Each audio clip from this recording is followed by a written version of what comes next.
Hello, everybody, and thank you for tuning in to this episode of the Not Your Average Tea Time. I'm your host, Tobaria, and today is going to be the Denver Broncos versus New York Jets recap episode. Spoiler alert, it was not a pretty game from our New York Jets. They didn't score at all. I think Denver scored 26 points. Zach Wilson went 19 to 35 for 160 yards. No touchdowns, 2 interceptions, 5 sacks.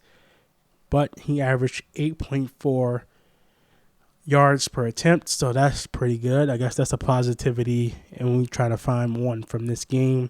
Also, Michael Carter, he ran pretty well. He had 9 attempts for 24 yards, and his longest run was for 8 yards. It didn't feel like much, but when the entire Jets offense was struggling, their wide receivers were getting open, but they kept dropping passes. You have to take what you get. So, Corey Davis, it was good to see that he was the Jets leader in targets this game. He had 10 targets, 5 receptions, 41 yards. His longest catch was for 13 yards. Zach Wilson rolled to his left beautifully, just like that throw he made during his pro day. Launched the ball on a rope, hit Corey Davis right in his hands, and he dropped it. The Jets were going to lose this game, but that could have changed how the game felt at the end of the day. You know, it could have helped out your young quarterback by making that pass. He wasn't the only one dropping passes. Running back Ty Johnson, let's see how many attempts he had or targets he had. He had 5 targets, but he made 1 catch. And every time they targeted him, it was on 4th down, so it was like turnovers, or on 3rd down when they had to punt the ball. He is not a pass-catching running back. He's not a pass-blocking running back. Zach Wilson had 5 sacks this game, and 5 of them probably were on him because he's a liability in the pass protection. He's a good runner, but in pass protection and catching, get him out of there. You're going to get Zach Wilson hurt. So Zach Wilson had 1 really bad interception of the 2. And it wasn't really bad, but he waited too long to let the ball go. Corey Davis was open, but he waited half a second too late. Justin Simmons read his eyes, picked the ball off, and took it back. And then on the second throw, he threw it to Braxton Berrios, and it bounced off his hands. It was another on-the-move Patrick Mahomes-like throw. It would have been another highlight play if Braxton Berrios would have caught it at the end of the game. Instead, it bounces off his hands and right into the hands of one of the Denver Broncos safeties. So, yeah, rough day at the office for the Jets. It seemed like nothing went right. And to make matters worse, my golden boy Elijah Moore has a concussion, and he probably won't play the next game versus the Tennessee Titans. So we'll have to wait for the Atlanta Falcons in London in order to see him break out and get that touchdown I keep telling people about. Let's move on, though, to some more positives from that game. C.J. Mosley played like a man possessed. He was everywhere, just hitting people left and right. He had a big hit on Melvin Gordon when the Denver Broncos were pushing and threatening to score on the running the ball.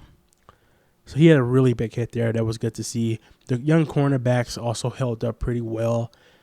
They let up some plays toward the end of it when the game was out of hand, and really it was just like, what else can go wrong here? I don't fault them for that.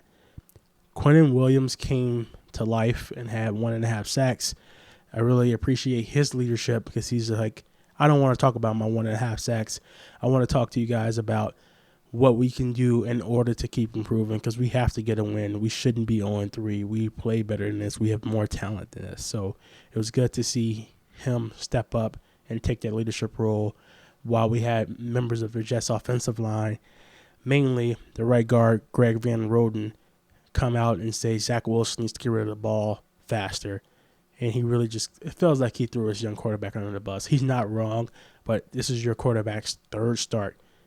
Maybe that's not something you say out in public, but you know, that's it is what it is. It is what it is there.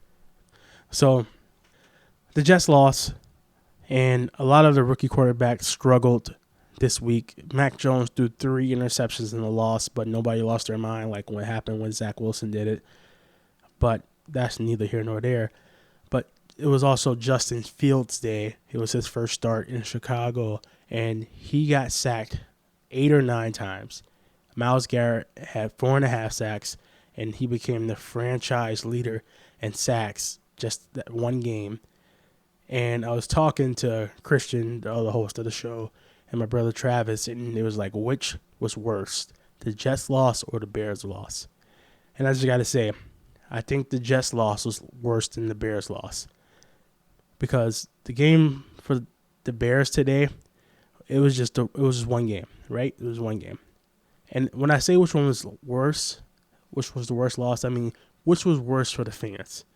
Was it worse for the Chicago Bears fans to have Justin Fields come in with some hope, but then have Matt Nagy just ruin him by not calling the right plays and not putting him in a position to succeed? Or was it seeing the Jets and Zach Wilson struggle like they did, not put up any points worse? Which was worse for the morale of the fan base?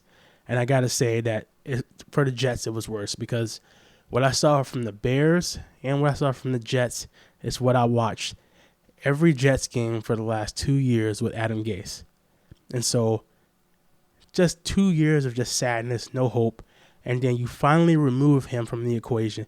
You get a new quarterback, you get weapons, you think this is going to be a game changer. This is going to revolutionize the Jets offense, which has been bad for forever, because he's going to be running that Kyle Shanahan offense, which we saw 49ers versus the Packers. Those were basically the two same offenses. That's what the Jets offense should look like.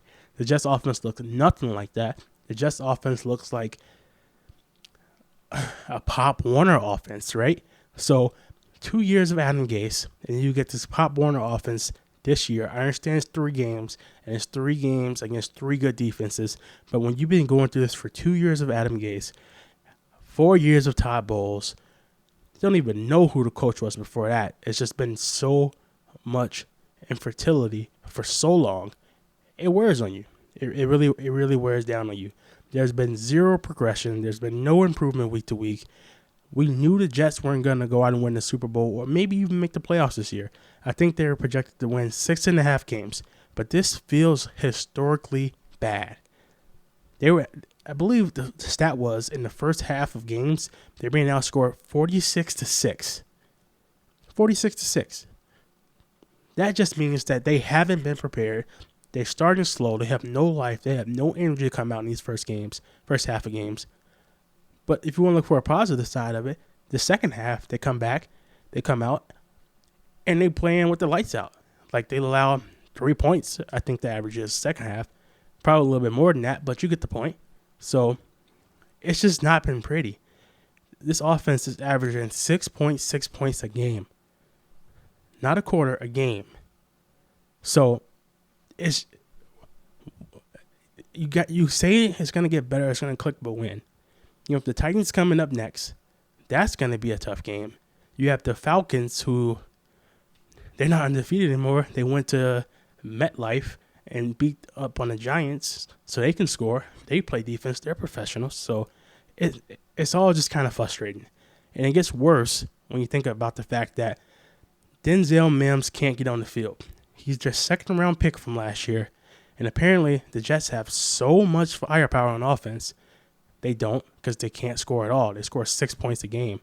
But they have so much firepower on offense that Denzel Mims can't get on the field. What is happening? Like, literally, what's going on?